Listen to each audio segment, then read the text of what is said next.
2023년 이후 북한은 우크라이나 전쟁에 참전 중인 러시아를 전폭적으로 지원하고 있습니다. 처음엔 포탄과 미사일 탄약 등 군수물자 지원이었지만 지금은 인적 자원, 즉 북한군 자체를 파병하는 수준으로 확대되었습니다. 김정은이 러시아에 북한군을 팔아넘기고 있다는 비판이 나오는 이유입니다. 올해까지 약 1만 4천 명에서 1만 5천 명 규모의 북한 병력이 러시아로 이동한 것으로 확인됐습니다. 초기에는 러시아 극동지역 훈련소에 배치됐다가 곧바로 쿠르스크 전선, 루안스크, 도네츠크 지역 등 격전지로 투입되었습니다. 국가정보원과 합참은 11군단 소속 특수부대가 직접 전투 임무를 수행 중이라고 분석했고, 러시아 푸틴 대통령도 최근 직접 확인했습니다. 북한 특수부대가 쿠르스크 해방 작전에 참여했다. 양국 관계는 신뢰할 수 있는 동맹 수준으로 발전했다.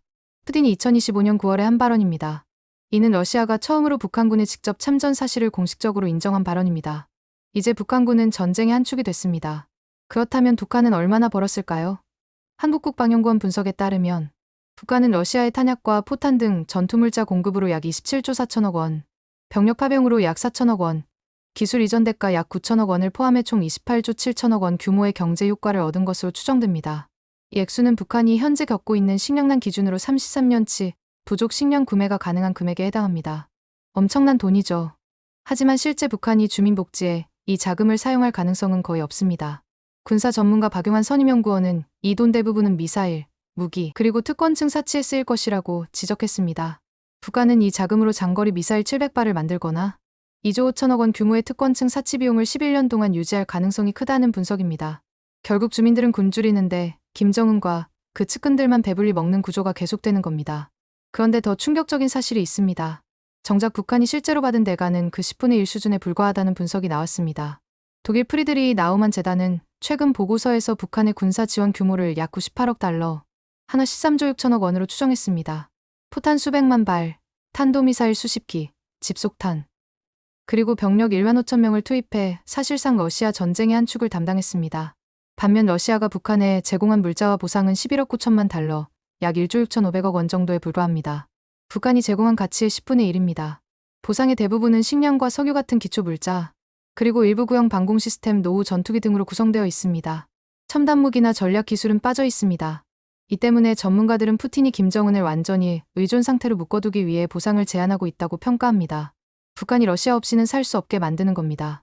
엄청난 것을 주고도 제대로 된 대가를 받지 못하는 불평등한 거래인 셈이죠. 그런데도 김정은은 계속 도와줍니다. 김정은은 공개석상에서 이렇게 말했습니다. 형제의 나라 러시아를 돕는 것은 우리의 의무다. 할 수 있는 것은 모두 다해 돕겠다. 김정은이 이렇게까지 러시아를 향한 충성을 유지하는 이유는 단순한 경제 이익 때문이 아닙니다. 그에게 러시아는 군사 기술의 보고이자 국제정치에서 방패막이가 되어주는 존재이기 때문입니다. 북한은 이번 전쟁을 실전 테스트의 기회로 보고 있습니다. 러시아 전선에서 자국의 미사일과 포탄 드론이 실제 사용되고 그 성능이 검증되는 것은 북한 입장에선 값진 경험입니다. 즉 전투 실험을 돈을 받고 대신해주는 셈입니다. 무기를 실제 전쟁터에서 써보고 어떤 게 효과적인지 확인할 수 있거든요. 또한 북한은 이번 협력을 통해 러시아로부터 여러 기술을 이전받으려는 의도를 가지고 있는 것으로 파악됩니다. 원자력 추진 잠수함, 군사 정찰위성 기술, 4세대 이상급 전투기 기술, 대형 항공기 및 방공 레이더 체계 등입니다. 이러한 기술은 향후 북한의 핵전력 고도화에 직접 연결될 수 있습니다. 러시아 입장에서는 상황이 단순합니다. 북한은 값싼 인력과 무기를 제공하고 러시아는 국제 제재를 피하면서 저비용으로 전쟁을 지속할 수 있는 수단을 확보한 겁니다. 푸틴은 북한을 필요할 때 쓰고 필요 없으면 버리는 카드로 취급하고 있으며 북한이 더 많은 기술을 얻기 위해 매달릴수록 종속적 관계는 심화되고 있습니다. 케임브리지대 지정학연구소 존 닐슬라이트 교수는 북한은 퍼주기만 하는 구조지만 국제 고립 속에서 러시아와의 관계를 정치적 자산으로 간주하고 있다고 분석했습니다. 다른 나라와는 관계가 없으니 러시아라도 붙잡고 있어야 하는 겁니다. 문제는 파병된 병사들의 처참한 현실입니다. 북한은 파병 영상을 영웅서사로 포장하고 있습니다. 하지만 실제로는 10대 후반의 병사들이 포탄과 지뢰밭 속으로 투입되는 총알바지 역할을 하고 있습니다. 조선중앙텔레비전은 2024년 10월 파병 영상에서 푸르른 청춘이 조국의 부름 앞에 몸을 태웠다고 내레이션을 했습니다. 북한군 전사자는 현재까지 약 2,000명 이상으로 추정되며 실종자와 부상자를 포함하면 4,000에서 5,000명 규모에 달한다는 평가도 있습니다. 1만 5천 명을 보냈는데 3분의 1이 죽거나 다친 겁니다. 그럼에도 북한 당국은 유가족에게 영웅 칭호와 평양 거주 특권을 약속하며 내부 불만을 통제하고 있습니다. 젊은 청년들이 남의 나라 전쟁터에서 죽어가는데 김정은은 무엇을 얻고 있는 걸까요? 북한은 러시아와의 관계를 통해 세 가지를 얻고 있습니다. 우선 군사기술 확보입니다. 첨단 무기 접근과 실전 경험 축적이죠. 다음으로 정치적 보호막입니다.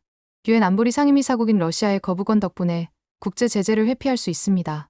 마지막으로 경제적 숨통입니다. 석유, 식량, 기초 물자 등 즉각적 생존 지원을 확보하는 겁니다. 기세 가지는 김정은이 체제 유지에 반드시 필요한 요소입니다. 그래서 그는 불평등한 거래임을 알면서도 거래를 끊지 않습니다. 다른 선택지가 없기 때문입니다. 한국국방연구원은 이번 보고서에서 러브 군사협력의 근간은 우크라이나 전쟁이며 조기 종전을 유도하는 외교 전략이 필요하다고 제안했습니다. 전쟁이 끝나면 북한이 러시아에 무기와 병력을 팔 이유가 없어지니까요. 또 전쟁 이후 러시아가 북한에 전략무기나 첨단 기술을 제공하는 보상 구조를 막기 위해 대북 제재 실효성 강화하러 간 전략 대화를 추진해야 한다고 강조했습니다. 국제사회는 현재 북한의 러시아 지원이 유엔 제재 위반임을 명확히 하고 북러 간 무기 거래 감시를 위한 위성 감시망과 인공지능 기반 데이터 분석을 확대하고 있습니다. 북한이 어디로 무엇을 보내는지 실시간으로 감시하는 겁니다. 다만 러시아가 유엔 안보리 상임이사국이라 제재 결의안이 통과되기 어렵다는 게 문제입니다. 여기서 한 가지 의문이 생깁니다. 북한은 전쟁을 통해 단기적 이익을 얻었지만 러시아가 진정으로 기술을 넘겨줄까요? 러시아는 북한이 자립적으로 성장하지 않도록 통제할 가능성이 큽니다. 북한이 너무 강해지면 러시아 말을 안 듣게 될 수도 있거든요. 그래서 필요한 만큼만 주고 계속 의존하게 만드는 겁니다. 결국 김정은이 얻는 것은 일시적 외화와 상징적 자존심입니다. 그 대가로 잃은 것은 청년 세대와 국가의 미래입니다. 젊은이들이 전쟁터에서 죽어가는데 그 돈으로 미사일을 만들고 특권층이 사치를 부리는 겁니다. 이 거래는 외교가 아니라 착취이며 형제적 동맹이 아니라 전쟁의 하청 계약입니다. 푸틴은 김정은을 이용하고 있고 김정은은 그걸 알면서도 매달리고 있습니다. 북한 주민들은 굶주리고 젊은이들은 전쟁터에서 죽어가는데 말입니다. 28조 원이라는 엄청난 돈을 벌었다지만 실제로 받은 건 10분의 1이고 그마저도 주민들에게 돌아가지 않습니다. 이 상황을 지켜보는 국제사회의 시선은 복잡합니다. 우크라이나 전쟁이 언제 끝날지 모르는 상황에서 북한의 지원이 계속되면 전쟁은 더 길어질 겁니다. 러시아는 북한 덕분에 탄약 걱정을 덜하게 됐고 병력도 보충하고 있거든요. 결국 북한의 지원이 전쟁을 연장시키고 있는 셈입니다. 한국 입장에서는 더욱 우려스럽습니다. 북한이 러시아로부터 첨단 군사기술을 받으면 한반도 안보에 직접적인 위협이 됩니다.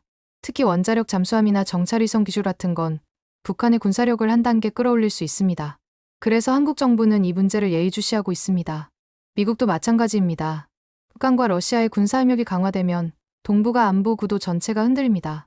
북중러 삼각협력이 강화되면 한미일 동맹으로 맞서야 하는 구도가 되는 거죠. 새로운 냉전 구도가 형성될 수 있습니다. 여러분은 어떻게 생각하시나요? 김정은의 이 거래가 북한의 득이 될까요? 실이 될까요? 단기적으로는 돈을 벌고 러시아와의 관계를 강화했지만 장기적으로는 젊은 세대를 잃고 러시아에 종속되는 결과를 낳고 있습니다. 여러분의 구독과 좋아요는 저에게 힘이 되며 다음에도 빠른 국제 소식으로 찾아뵙겠습니다.